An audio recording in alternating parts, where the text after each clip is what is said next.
Hey everyone, today I'm going to unbox and give you my first impression of the XP Pen Artist Pro 16TP pen display. So this is the first pen display from XP Pen that supports 4K resolution, and this has a touch screen, so this will support finger gestures.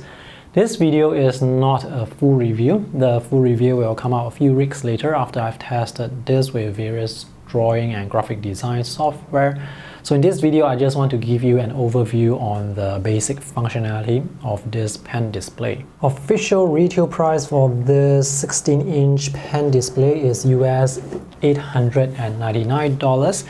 At the time of making this video, XP Pen has this promotion going on for this new release. It's 15% off the retail price. Alright, let's open this. This is upside down.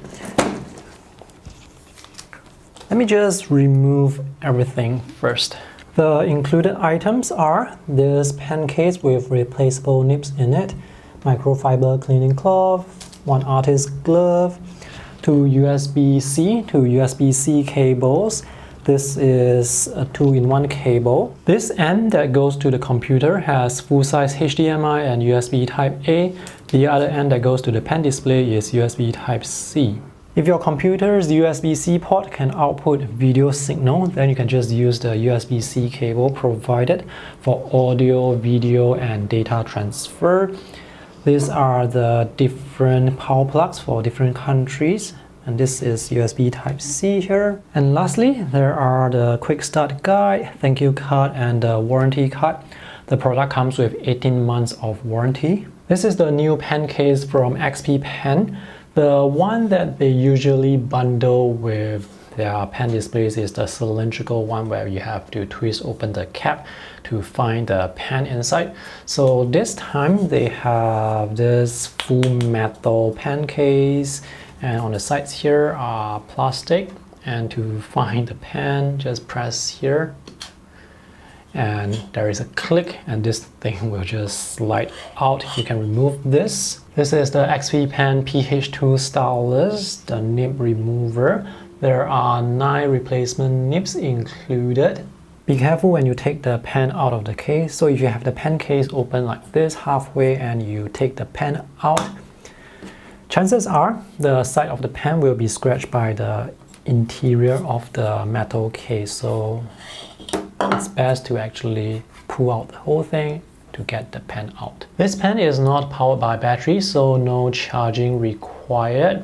This supports tilt sensitivity as well as slightly over 8,000 levels of pressure sensitivity. The build quality is solid and I really like this matte texture throughout. I actually prefer the body to be plastic rather than have a rubber grip, because rubber grips, they usually attract more dust. This is easier to clean and this is very comfortable to hold. On the side here, there is only one side button, and on the back there is this eraser. The pen nib has slight movement to it. It's very minimal movement. This pen case is really nice. This pen case feels really premium. And I like this click. So this is the XP Pen Artist Pro 16TP pen display. A pen display, by the way, if you don't know, is actually a monitor that you can draw on. The design here is very clean and simple. The bezels are about 1 inch or 2.5 centimeters thick, slightly thicker at the bottom. The logo is here. We have rounded corners, and the edges here are curved so you can pick up the pen display really easily. On the back we have this material, which I'm not sure if it's metal or plastic, but this texture is matte and it's the same texture as you get on the pen, and this is a really nice texture. There are 4 rubber pieces on the back, one at each corner. These are not hard plastic, so they provide really good grip against the table. These 2 pieces are hard plastic. Right at the top of the pen display are 2 USB-C ports, and this is probably the Kensington lock. I've just connected the pen display to this Mac Mini using the USB-C to USB-C cable. And the USB-C port here is able to power the pen display up to 50% brightness. So if you use the brightness shortcut button here to increase the brightness beyond 50%, there will be a dialog box telling you to connect another cable for extra power. That's why they included two USB-C cables. Now, USB-C cables are meant to be reversible, so this particular one is connected to my computer. I can replace the L shape here with the straight cable and it will still work, but for some reason this cable that's connected to power, if I replace this with the L shape here, it doesn't work. I have a USB-C cable that I use to charge my phone, and when I use that USB-C cable to power this pen display, it was only able to power this up to 70% brightness. Anything beyond that, the screen would just black out and the brightness would drop down to 70% and the screen would come back on. If you just want to use one single cable for video, then you have to run this at 50% brightness, and at this brightness it's still good enough for indoor use. By the way, there is no stand included. XP Pen, they do sell several models of tablet and pen display stands. This particular one that I have here is actually from Pablo. This is the PR100. I prefer this stand over XP Pen stand because here the latch is actually curved, so when you place the pen display, the front actually would sort of keep the pen display in place. Whereas for the XP Pen stand, the latch here is actually flat and it's kind of short, and this pen display is curved here at the bottom, so there is a chance for the pen display to actually slide off the stand. And with this particular stand from Pablo, you can actually use this latch here to adjust the angles very easily, and you can deploy this at many different angles. So this is the stand that I would recommend if you want to get a pen display stand for this pen display. There are many pen displays from XP Pen that use this matte screen protector that's pasted onto the glass. In this case, I'm not sure if there is any screen protector pasted here. If there is actually a screen protector pasted here, I've got to say that the cutting is like perfect. So here you can see this surface, it's kind of reflective. There is some anti-glare on it, but the anti-glare is not that aggressive compared to matte screen protectors. So here you can see it's still quite glossy. However, compared to this glass surface here, you can see this is even more glossy. And also the reflections here, they are not as bright compared to what you see here on this glass. Most artists would prefer a matte surface for drawing because they want that tactile drawing experience. However, there is always this trade-off between drawing on a matte surface, which would affect image quality, versus drawing on a more glossy non-matte surface, which has better image quality. So in this case here, XP Pen went for the more glossy display, and the image quality here is actually better compared to a matte display. However, due to the glossy, smooth surface here, when you're drawing with the pen, it's quite smooth. I wouldn't say it's slippery, but it's definitely very smooth, and you don't get that textured, tactile feeling when drawing. So this is definitely something you have to get used to. The colors on this pen display look great out of the box. I will need to color calibrate this to tell you guys the exact color support. But from what I can see here, the colors look great, especially when you're viewing the pen display from the front like this. From the sides, the colors, they don't shift much, so viewing angles are pretty good. If you are working in an environment where there is light source pointing directly at the display, you will see reflections like this.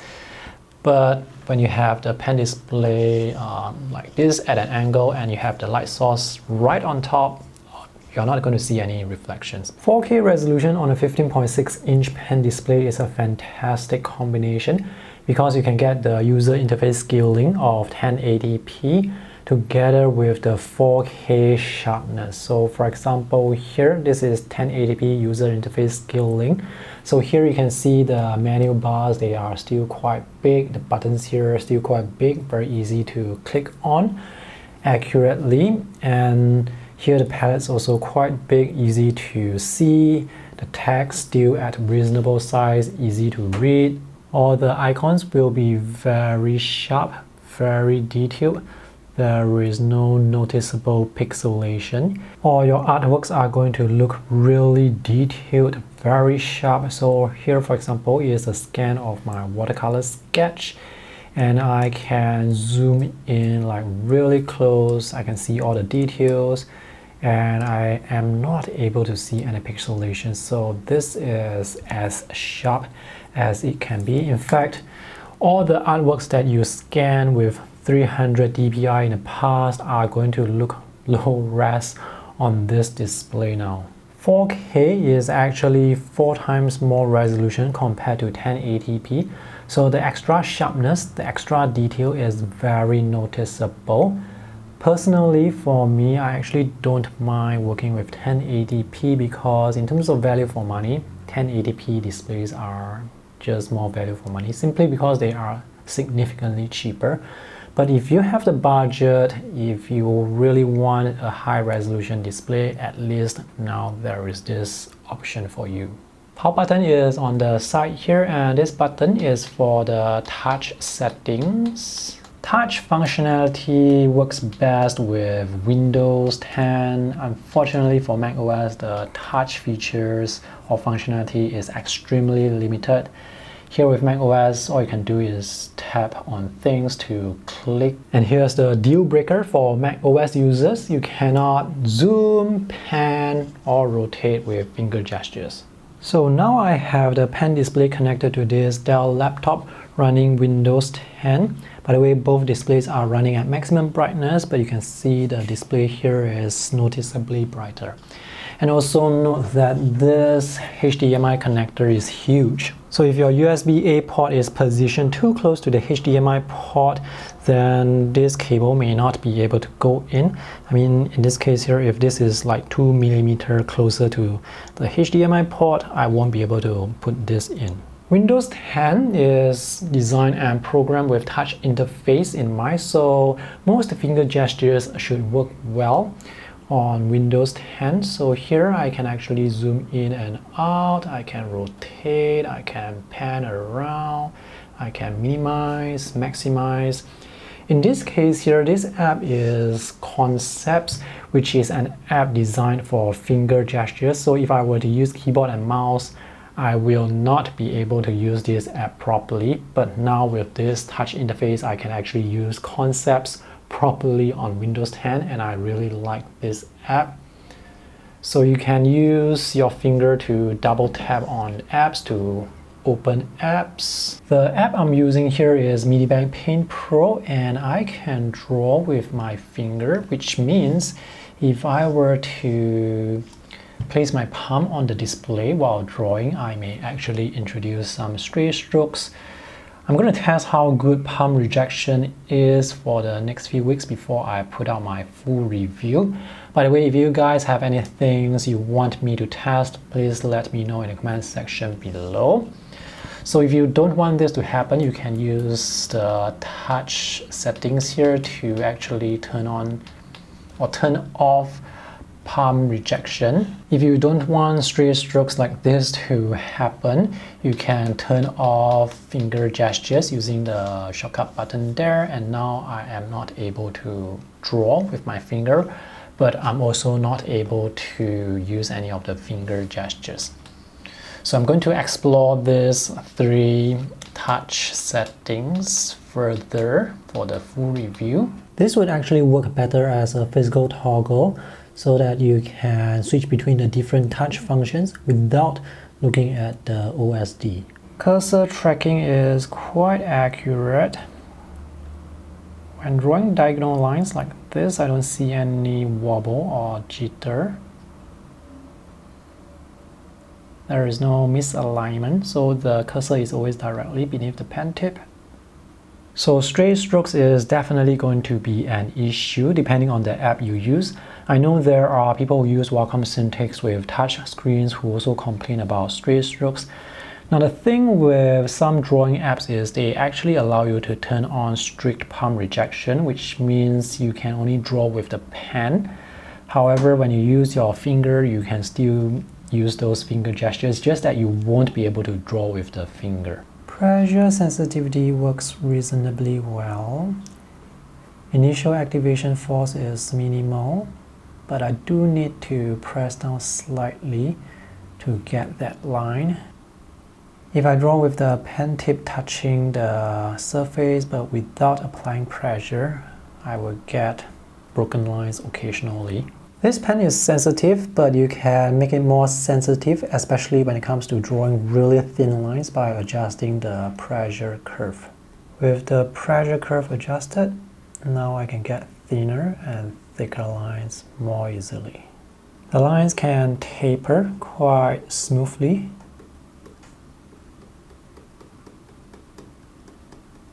There is also the usual input lag, but this doesn't bother me because I don't really draw that fast. This app is Krita. I'm just using this app to test tilt sensitivity. So tilt sensitivity works, but only up to like 1 inch away from the edge. The cursor is able to follow the direction of the pen. However, as the pen moves close to the edge, you can see there is no tilt sensitivity near the edge. It's about 1 inch away from the edge. And the top as well. So now the cursor is vertical, but as I move to the top, you can see there is no more tilt sensitivity. If you use tilt brushes and you draw right up to the edge, then this is going to be a deal breaker. But if you have the toolbar, the palettes on the side, you are probably not going to draw like all the way up to the edge. But there is still this space here and here where tilt sensitivity doesn't work.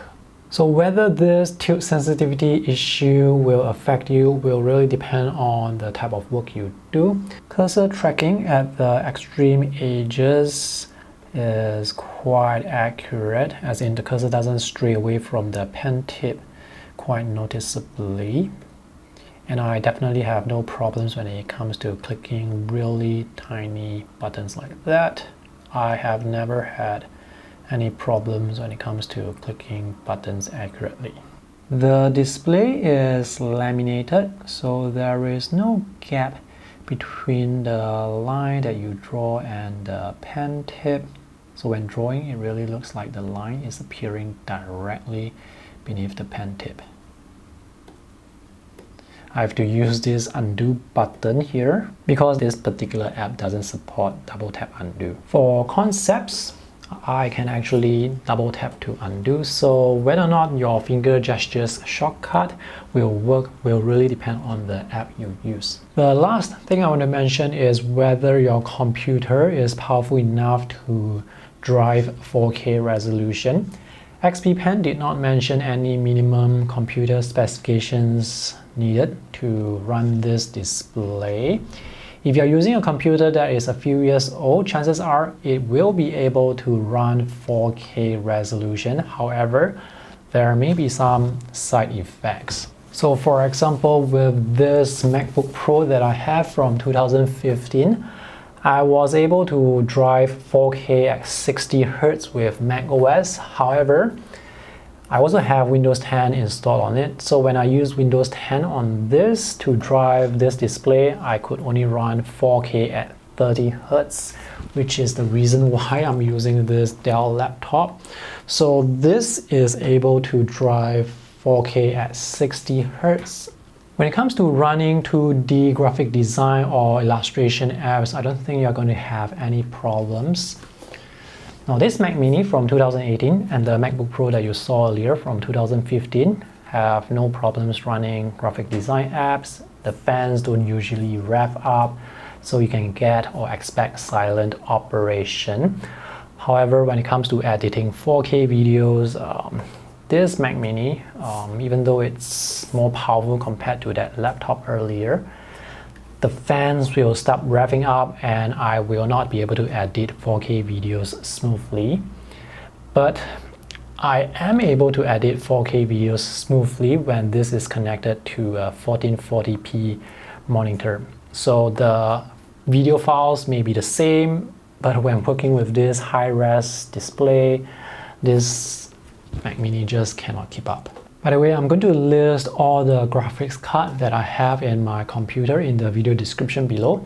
You can use those benchmarking websites to compare your graphics card against mine to get an idea whether or not this pen display can run smoothly with your computer. So my overall first impression with this product is very positive. This design looks good, the build quality is solid, and I get the feeling like this is a premium product. It is priced like a premium product though, at US $899. So the things I will test in my full review will be the color support. I will also talk about the OSD and the general workflow when it comes to drawing performance, as well as how finger gestures are really performed with Windows 10. If you're using Mac OS, I just cannot recommend you to get this because it's like you're paying for a feature, the touch feature, that you are not going to use, unless you don't mind that.